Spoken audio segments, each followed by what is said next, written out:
I now affirm that I am immune to all hurts and frustrations. The power within is perfect peace and perfect poise.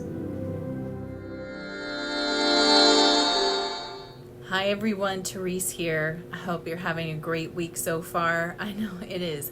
It is hot out there right now. We are officially in the dog days of summer. Do you know where that expression comes from, the dog days of summer? Because I didn't for the longest time.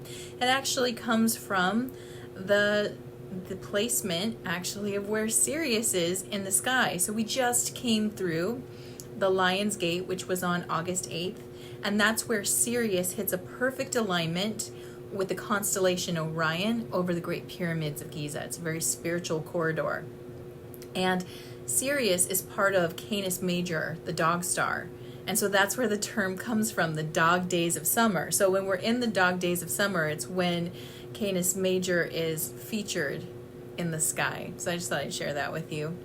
What else is happening? Schumann is up. It's spiking. We had a spike the other day of 80. Today I think it's at 49. So we've got these powerful spikes that are causing for some people disruption of sleep, or you're just I feel kind of energized by them. So when they spike, I'm like, yeah, I get this new burst of energy, which feels great. And I wanted to let you know that that's going on. Also, astrologically, we're in this corridor, like I mentioned before. So we just had the new moon plus the Lionsgate portal, perfect alignment on 8/8. But maybe what you didn't know is we're between two full moons in Aquarius. Our last full moon was in Aquarius, and the one coming up is in Aquarius. Now, it's very rare for the moon to repeat its lunar transit in the same sign.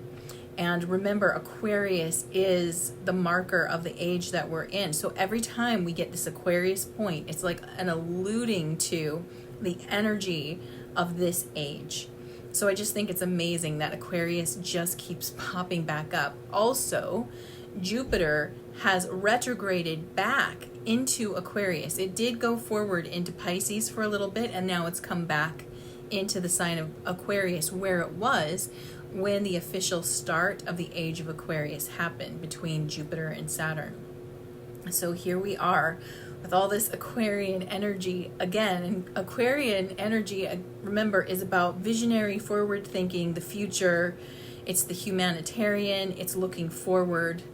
And so great innovation happens during this time period. That's one of the aspects of the sign of Aquarius that I wanted to share with you. So the message this week from the team is all about consistency. And I feel like I've talked about this already, and they're like, yep, you have, and continue to talk about it, because this is something we need to allow ourselves to embody, is consistency.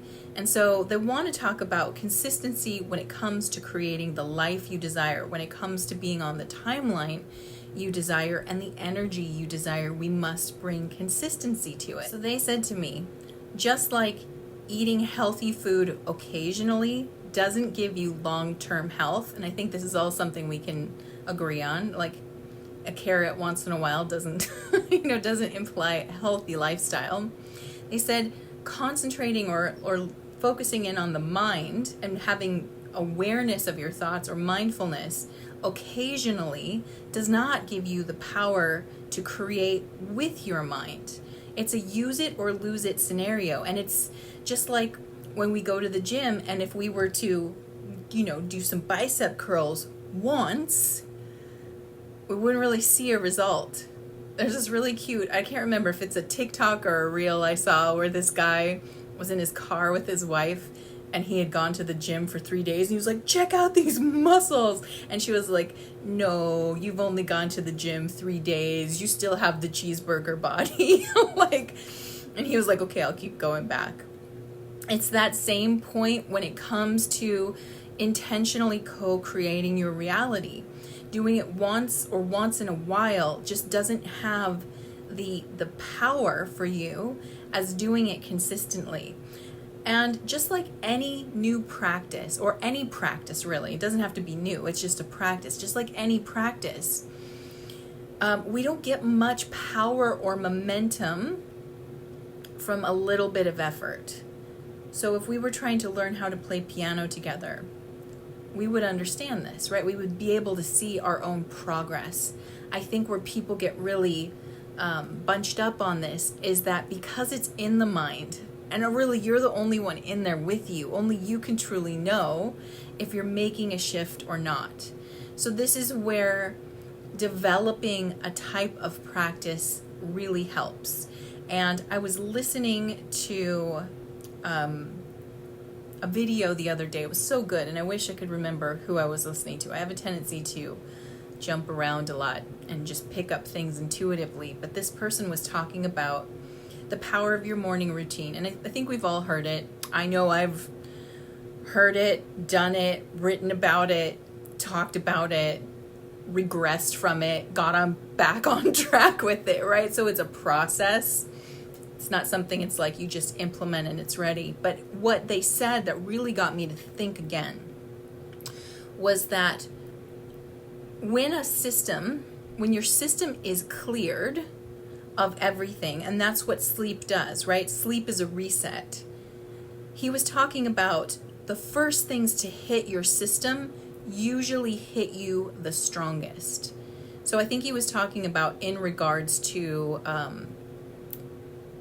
the notion that breakfast is the most important meal of the day. He didn't actually say that was true, but what he did say is that was relevant about it is that because it's the first meal you eat, it impacts your body the most. It's going to have the most impact on your blood sugar levels, and it's going to set the tone for the rest of the day. But then he went further and said it's the same with your mind. And I was like, that is brilliant and correct. And now I understand why there's a power in our morning routine. Because your mind is empty. You have filtered through mentally and subconsciously everything that you've previously been through, right? Your entire day has been processed by you psychologically and spiritually in your sleep. And that's why one of the best ways to reset your mood is to take a nap, because it literally is a mental reset. So he was talking about we have this same sort of impact on our mental self with whatever we consume first in the day. So if we have a tendency to consume outside world, external world stuff upon waking, whatever that is, whether it be, emails from other people, the news, a podcast, any kind of material, right? The first thing that you take in is going to have more of an impression on you than that which you take in next. And so that's the magic behind a morning routine, is that if you know that if I'm feeding myself fear, for example, or a feeling of powerlessness first thing in the morning, then I understand that the rest of my day is sort of flavored by that. I've set a tone, right? So what they're suggesting, or what I'm really picking up, and I'm like, this is why it's so important, is the first thing that you're giving yourself in the day is going to set you up to be more powerful and more creative, or it's going to drain you. And so this is where there's a good magic in your morning thing, the first thing you do. And it doesn't have to be some complicated list of things to do where you're a perfect person upon waking up. Many times, if you can get your head around your first thoughts before you touch anything, that's enough, right? Even if the first thought is, today is a new day and anything can happen, and I'm so excited for the magic and miracles that are coming my way today, right? Even just that thought is going to create the tone for the day. So when you hear people make statements about how manifesting doesn't work, I would definitely sit back and think about it and question, well, does it not work from their point of view because they're not consistent, and because they're not priming themselves for a type of success? Because it's effort until it's effortless, just like everything else. Effort until effortless. Another point they bring up is what we say is powerful. And we know this. Again, I'm not telling you anything that's like, oh my God, no, I never put that together. No, of course. But I want you to think of it this way. Your word is your wand. Your word is your wand. Now, people who study NLP, neuro-linguistic programming, they really understand this, because you repeat something enough, it becomes your reality. And, there are many teachers out there who've talked about, like, be aware of the words you use. Like, I remember hearing someone years ago, I think they were on Oprah, and she made a really good point of saying, never refer to yourself as broke, because you're impressing that upon your subconscious mind, that somehow you are broken, right? The words I'm broke. Rather say, I'm temporarily low on cash, which already impresses upon the subconscious mind, that it's temporary, which implies it's coming back. So these little things, like how we're focusing on, if we're focusing on what we don't want, we're attracting it. And if we're using our words to express that, then we're giving power to that which we don't want while we're attracting it. So remember that the word abracadabra translates to, I create that which I speak. And this was something that was understood deeply in ancient cultures. And even higher dimensional beings, words are considered a lower form of communication because they limit what is actually intended. And so when a higher being chooses to speak, they choose intentionally and carefully. Now, again, this takes effort if we're not aware and listening to the words that we speak. But we can catch ourselves, right? We can start paying attention and noticing. Do I often complain? Do I often give power away to other people by complaining about them? Because that is a transfer of power. I want you to think about this, how you have to focus in on a person and then you're sort of sending that energy because the focus magnetizes them to you, and then the words create a stream of energy that's coming out of you. And where is it going? Well, it's being directed at this person. So in a way, it's a type of energy transfer. So we want to pay attention. This is where it gets tricky, because the ego does not want to give in, and the ego wants vindication, right? If we feel wronged or upset by someone, the last thing the ego does is go, let's send them positive energy. Ego's like, no, I got some words. I have some choice words about this individual. So it's important to catch ourselves and have that practice of mindfulness of like, what am I doing right now? Oh my gosh, I'm fixating on this, and I'm now sending it my vital energy, which means I don't have it anymore. I've sent it over there. So it's important, again, to have an awareness and try to pull your power back by saying, I've given my power away and I'm bringing it back to me now. But also to say, I wish them well. Why do that?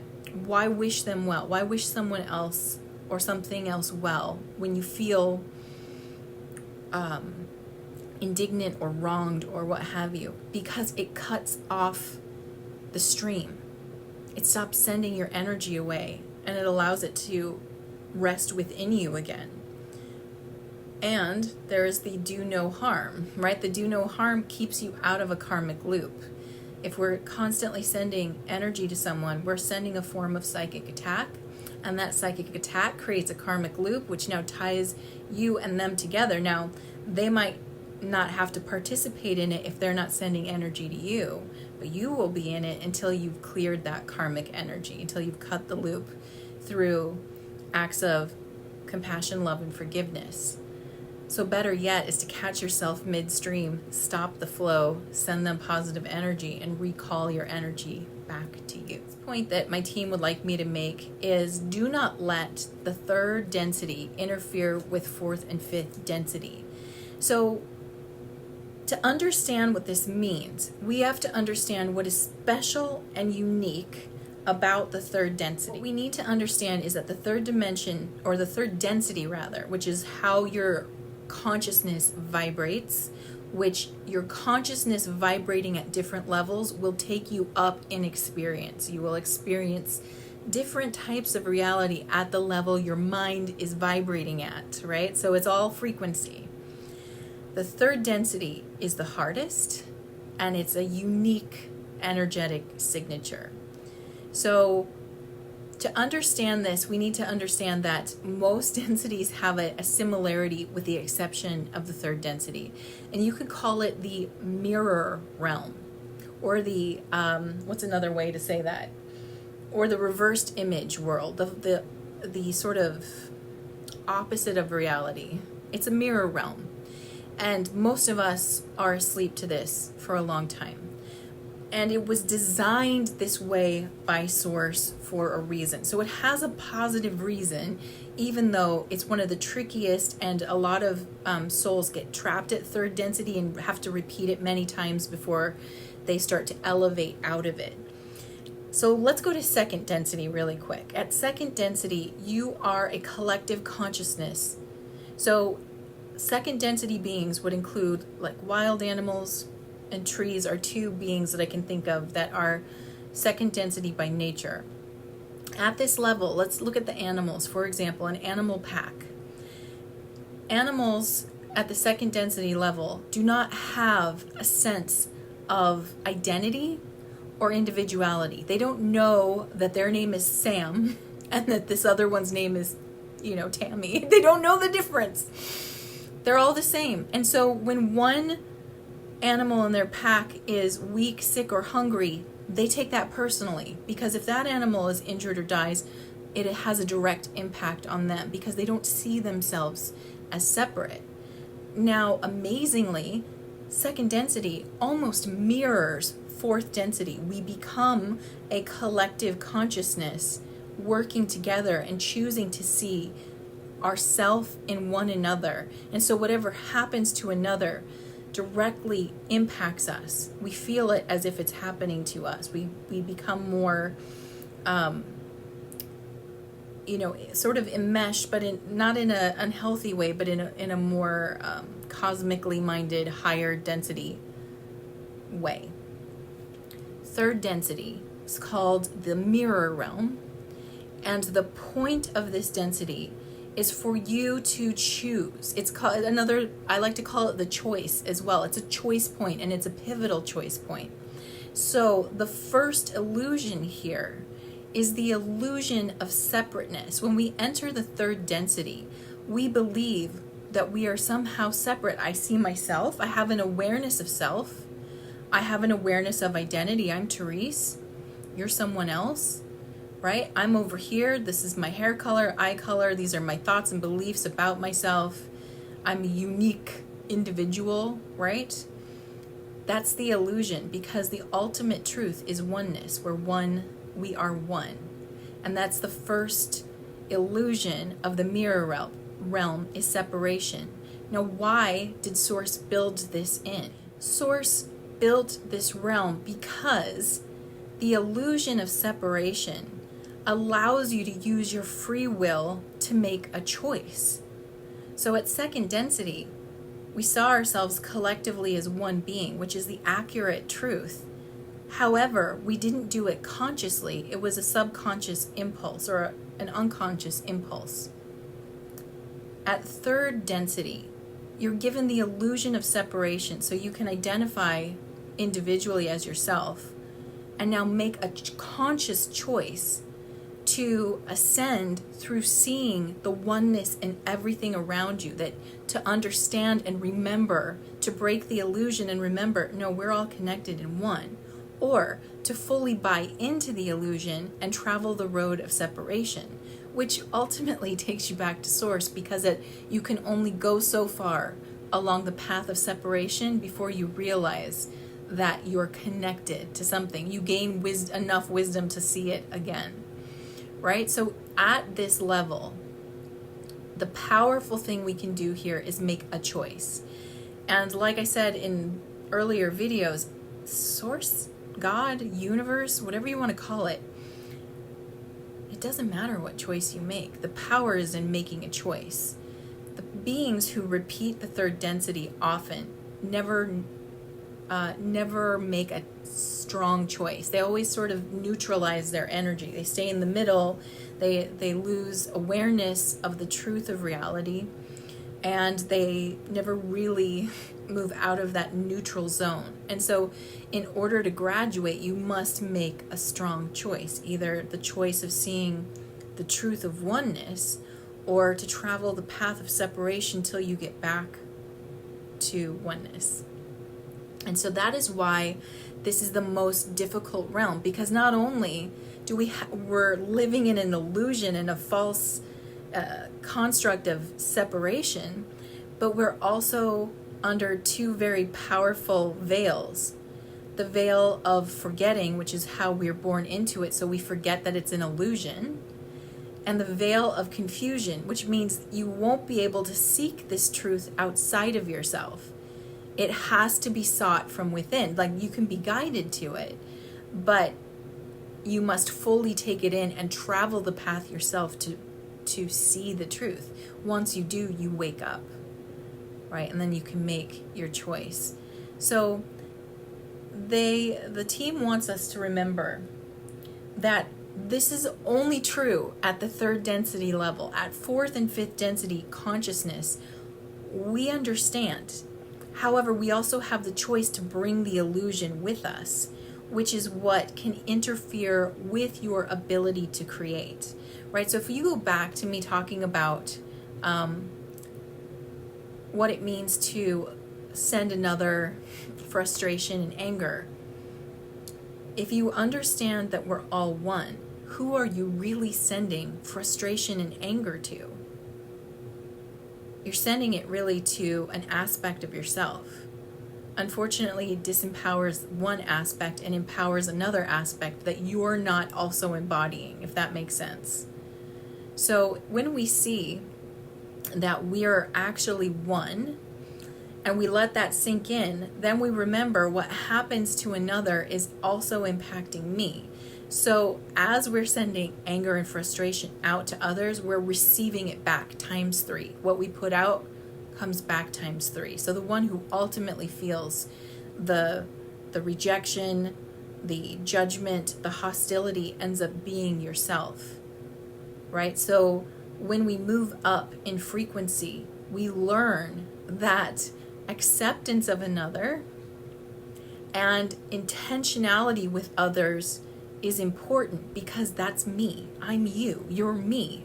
We're one, right? And I want to experience the body of God as a healthy body, not a body filled with cancer cells, which is what happens when we attack each other, right? We're all cells in the body of God. That's how we're one. And that's how we're also able to express individuality. But imagine if the cells start attacking each other. That creates the cancer, right? So that's what happens when we're trying to live in a higher vibrational frequency, but living in the illusion at the same time. We taint our own abilities, and we sort of warp an experience that we're not fully aligning to. So they're asking us to recognize that when the ego, and also, by the way, the ego only exists in third density, and its purpose is to help create the identity, right? And this is why over-identifying as anything is a detriment, because it keeps you in your ego. And believe me, that is part of the control matrix structure. That is why identity is so important. That's why identity politics exist. It is designed to keep you in your ego, which keeps you in the illusion of separation, which keeps you from transcending the whole cycle. So this is a really interesting point, because, there are beings who learn how to completely release a sense of self, but that takes masterful skill. So what I'm saying here is that we have to hold it loosely. right? If we over-identify, it doesn't mean you lose your identity. It just means you let go of overly identifying, that you put so much importance on what makes you different. When we loosen up on that and remind ourselves what makes us connected and the same, well, not only do we ascend our consciousness and therefore receive more information, we get to, it's like going up in an elevator, right? If you go up in in a glass elevator and you go higher, do you have more or less information about the landscape you're looking at? More, right? You have the bird's eye view now. So by allowing ourselves to gently be aware that, yes, this is the soul signature that I have, but I'm also more of me is over here. And we loosen our grip on the idea of identity or personality. And we soften that a bit, and we recognize that there's more of me that I share with you than what makes me different.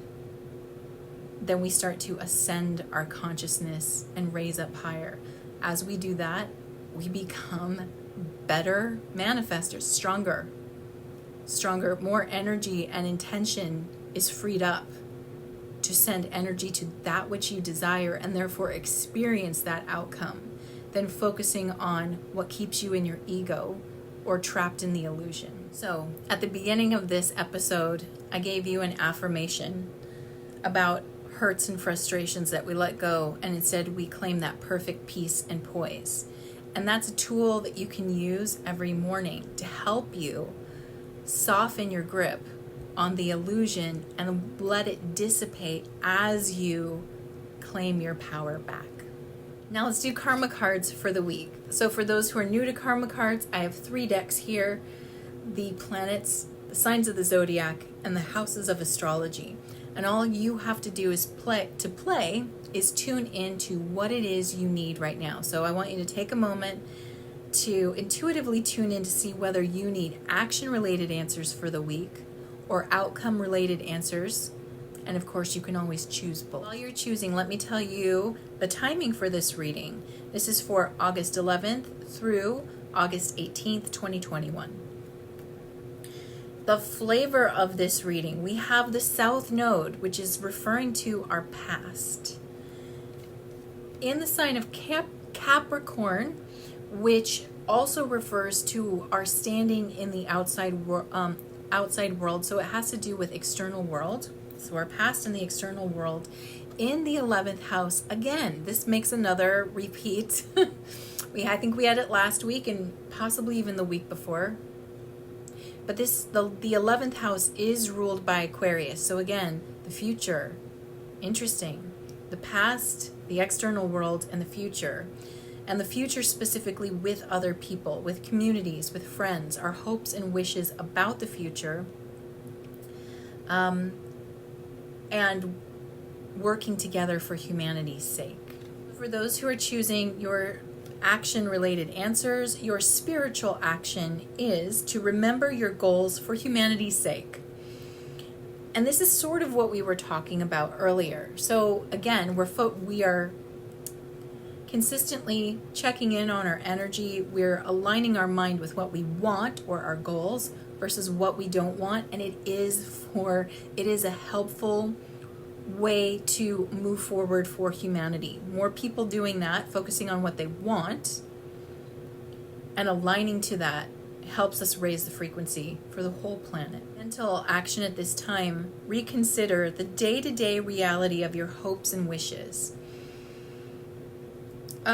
Reconsider the day-to-day reality of your hopes and wishes is exactly what we were talking about earlier when I was talking about the morning routine, about the impression that we're making.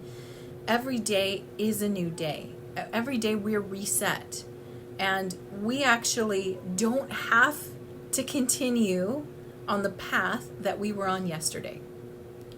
Most of us don't think about this, so we live by default and we kind of pick up the story where we were reading it. But at any moment, you could completely change the story. Deem just showed up there.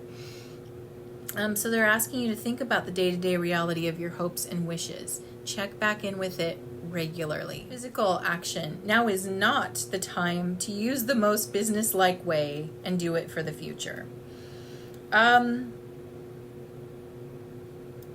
Right, so business, for me in this sense, business meaning transactional, right? I'm going to do this so other people give me what I want, which happens. It happens. Sometimes we try to use our abilities to control our environment, right? Like, if I change my thinking, then so and so will change their thinking. Not necessarily, right? And just because you're improving your connection to your higher self, or you're improving your self-consciousness, being conscious of your thoughts, your mindfulness, doesn't necessarily mean that it's going to be reflected back to you by the outside world yet. That shouldn't be the motivation for doing it. I mean, what you get out of it, right? Rather, understanding that by doing that practice, you are embodying higher aspects of yourself. So I know a lot of people, when it comes to manifesting, they're like, well, I manifest so I can get things. And I understand that, but this is more about understanding your power and the power of your mind and the power of consciously choosing the thoughts that you're thinking and the words that you're speaking. The first part is the awareness and the deliberate choosing. The rest of it comes, like my team was saying earlier, through consistent practice and effort. Now let's look at the outcomes for this week for the South Node in Capricorn in the 11th house. The spiritual outcomes. Now, before I read these, because this is going to be a bummer, okay? Because we have the South Node. So this is about learning from the past. Okay, so I want to say that because when these cards come through and they sound negative, I think we just need to understand that this negativity isn't long-term future. This is for the week. So the energy that I'm about to share with you has to do with this week's energy versus long-term, okay? Because I'm reading it and I'm like, oh God, like really? Bear with me. It's a crappy week, not a crappy year, or so on. Spiritual outcome at this time. There will not be dedication to achieve freedom. All right, so this is talking about dedication, not the...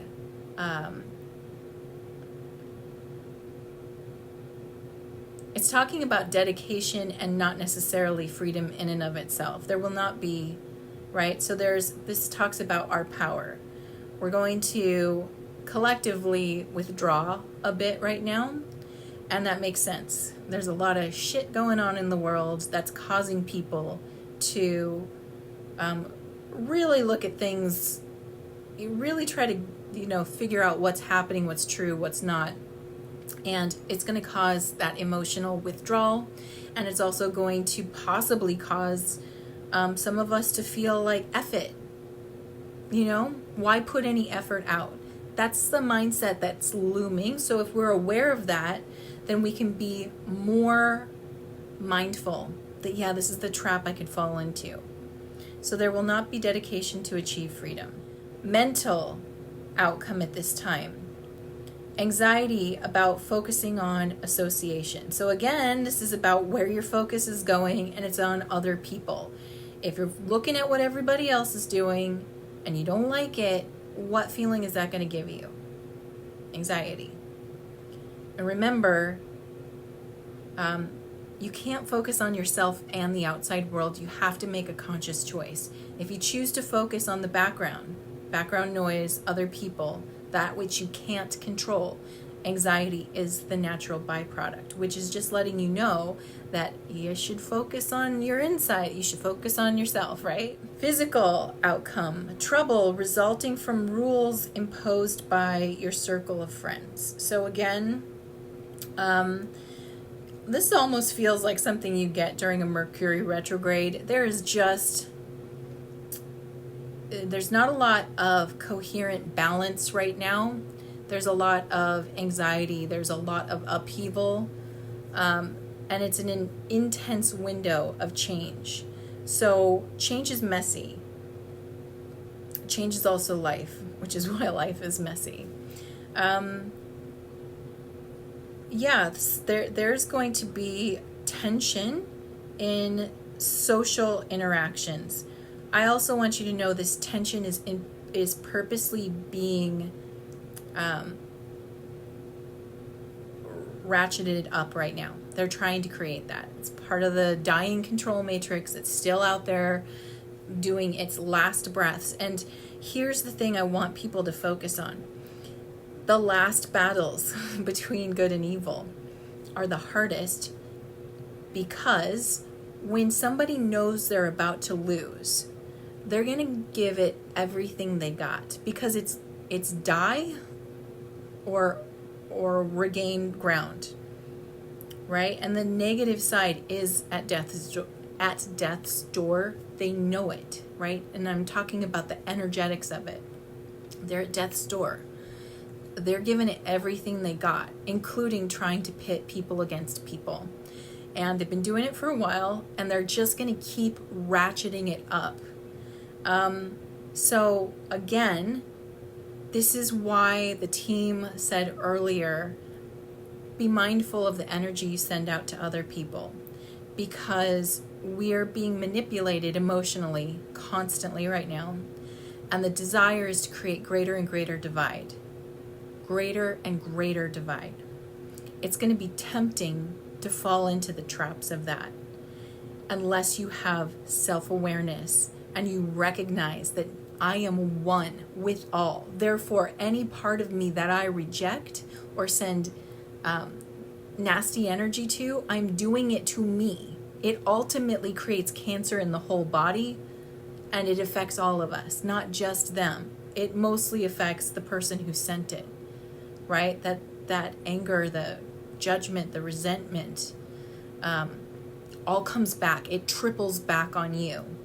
So please understand that during this window of time, there's going to be an intensification to create division, and it's within each one of us to have self-awareness. It's okay to be triggered. That's normal. They're playing on you emotionally, right?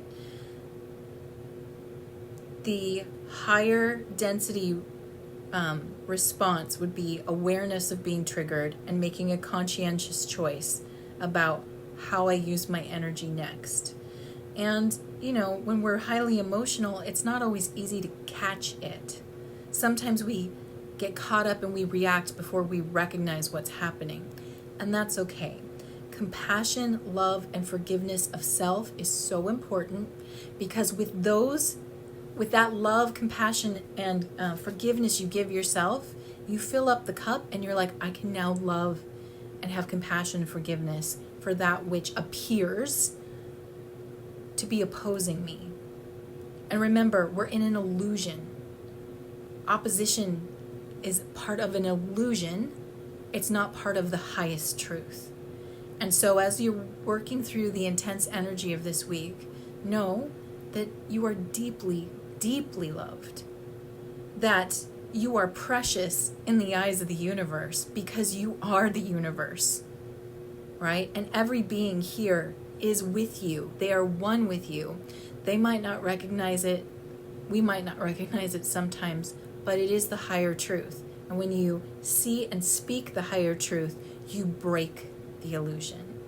So with that, I'm sending you so much love. May you have peace for the week.